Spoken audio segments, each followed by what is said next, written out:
nama saya Wanda Yuniar dengan NIM P12024-005 dari kelas 3 APBSI. Di sini saya akan membuat video untuk tugas UAS mata kuliah morfologi, yaitu menganalisis teks yang berjudul alinea.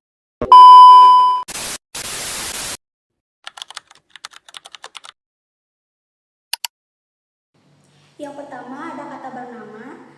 Bernama itu termasuk prefiks ber ditambah morfem nama, termasuk afiks produktif, berasal dari kata dasar nama, kata asalnya nama, termasuk kelas kata nomina, dan maknanya adalah mempunyai nama. Yang kedua ada kata sebuah. Sebuah itu termasuk prefiks se ditambah morfem buah, termasuk ke dalam afiks produktif. Kata dasarnya adalah buah, kata asalnya adalah buah, termasuk kelas kata nomina, maknanya itu satu buah.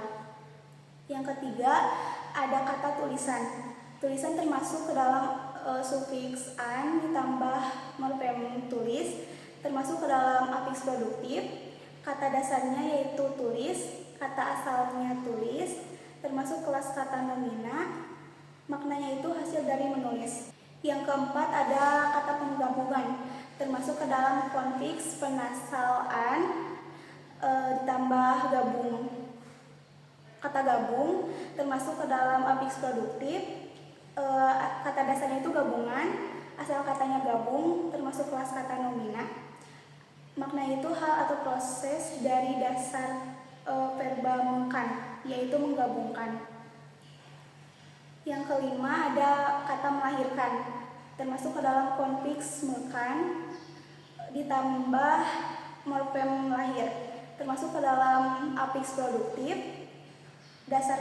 Kata dasarnya itu lahirkan, asal katanya lahir, termasuk ke kelas kata verba. Maknanya itu menyebabkan terjadinya kelahiran.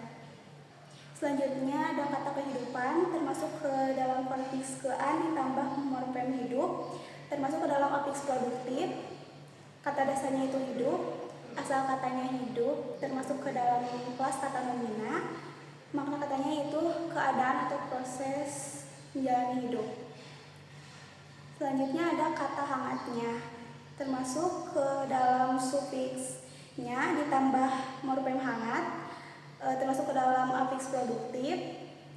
Kata dasarnya yaitu hangat, kata asalnya hangat, termasuk ke kelas kata nomina, maknanya itu keadaan hangat. Kata selanjutnya ada keputih-putihan, termasuk ke dalam konfiks kean ditambah reduplifikasi putih, termasuk ke dalam afiks produktif. Kata dasarnya yaitu keputihan, asal katanya yaitu putih, termasuk ke kelas kata nomina, dan maknanya itu agak putih. Selanjutnya ada kata budiman, termasuk ke dalam afiks improduktif. Kata dasarnya yaitu budi, asal katanya budi, termasuk ke kelas kata adjektiva, maknanya adalah orang yang memiliki budi pekerti luhur. Selanjutnya ada kata gemetar, termasuk ke dalam infiks m, termasuk ke dalam afiks improduktif. Kata dasarnya itu getar, asal katanya getar, termasuk ke kelas kata adjektiva, makna katanya yaitu keadaan yang bergetar.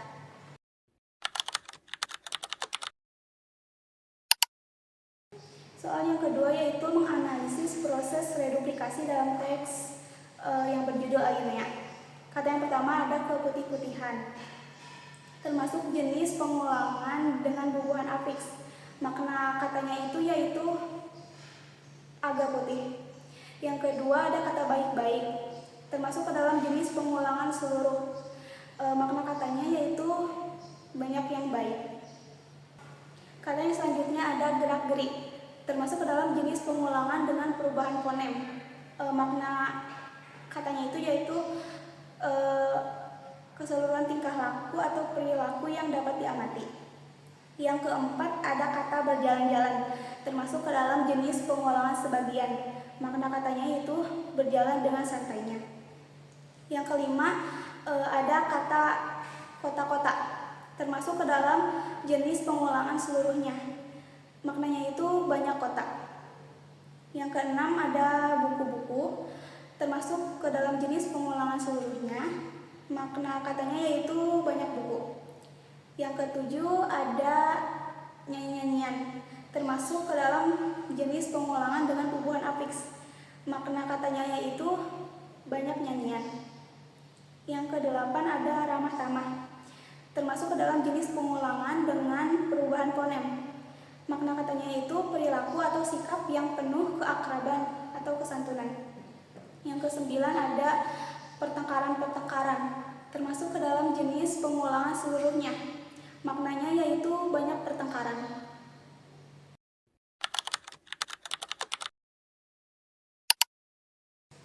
Soal yang ketiga adalah menganalisis kata majemuk yang terdapat dalam teks yang berjudul alinea. Yang pertama ada bujuk rayu, termasuk ke dalam jenis kata majemuk setara. Artinya yaitu gabungan biasa, jadi bujuk dan rayu. Yang kedua ada kata tanya jawab, termasuk ke dalam jenis kata majemuk setara. Makna katanya itu gabungan biasa, yaitu tanya dan jawab. Yang ketiga ada kembang perawan, termasuk ke dalam jenis kata majemuk bermakna idiomatik. Makna katanya yaitu gadis yang masih suci dan belum menikah. Yang keempat ada kata kasih sayang, termasuk ke dalam jenis kata majemuk setara. Maknanya yaitu perasaan cinta dan kepedulian.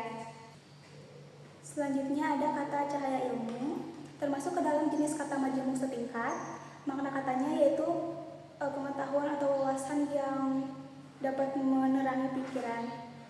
Selanjutnya ada kata sabda alam, termasuk ke dalam jenis kata majemuk setingkat. Makna katanya yaitu keindahan semesta. Selanjutnya ada kata canda tawa, termasuk ke dalam jenis kata majemuk setara. Maknanya itu gabungan biasa, jadi canda dan tawa. Yang selanjutnya ada kata jalan setapak, termasuk ke dalam jenis kata majemuk setingkat. Makna katanya itu jenis jalan yang sempit atau kecil. Selanjutnya ada kata petani kecil, termasuk ke dalam jenis kata majemuk setingkat. Maknanya itu petani dengan kondisi yang ekonomi sederhana. Selanjutnya ada darah putih, termasuk ke dalam jenis kata majemuk setingkat. Artinya itu jenis darah yang putih atau penyakit.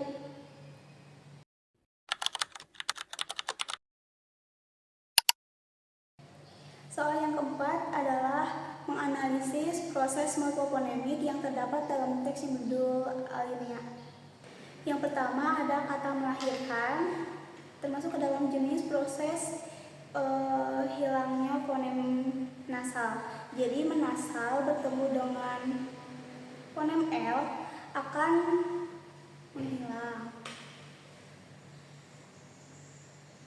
Jadi menasal ketemu dengan kata lahir ditambah afikskan, jadi melahirkan. Yang kedua ada kata menaruh, termasuk ke dalam jenis proses perubahan. Jadi menasal bertemu dengan kata taruh menjadi menaruh. Jadi nasal bertemu dengan fonem T akan berubah menjadi N. Yang ketiga ada memancarkan, termasuk ke dalam jenis proses perubahan fonem. Jadi menasal bertemu dengan kata pancar ditambahkan jadi memancarkan. Jadi nasal bertemu dengan fonem P akan berubah menjadi fonem M.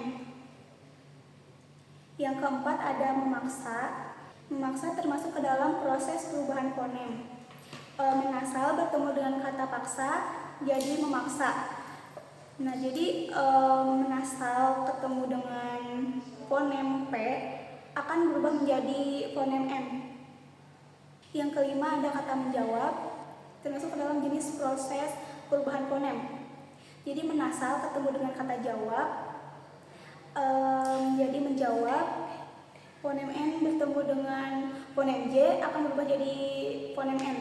Selanjutnya ada kata memfoto, itu termasuk ke dalam jenis proses perubahan fonem. Menasal bertemu dengan kata foto jadi memfoto. Jadi nasalnya itu bertemu dengan fonem F akan berubah menjadi M. Yang selanjutnya ada menghiasi, termasuk ke dalam proses penambahan fonem NG. Jadi menasal ketemu dengan kata hias ditambah i akan menjadi menghiasi. Selanjutnya ada kata menyanyikan, termasuk ke dalam proses penghilangan fonem N nasal bertemu dengan fonem M. Selanjutnya ada kata meramaikan, termasuk ke dalam proses penghilangan fonem N nasal bertemu dengan fonem R akan berubah menjadi akan menghilang. Selanjutnya ada kata mengekor, termasuk ke dalam proses penambahan fonem NG bertemu dengan fonem vokal yaitu E. Jadi menasal bertemu dengan kata ekor menjadi mengekor. Sekian penjelasan dari saya. Wassalamualaikum warahmatullahi wabarakatuh.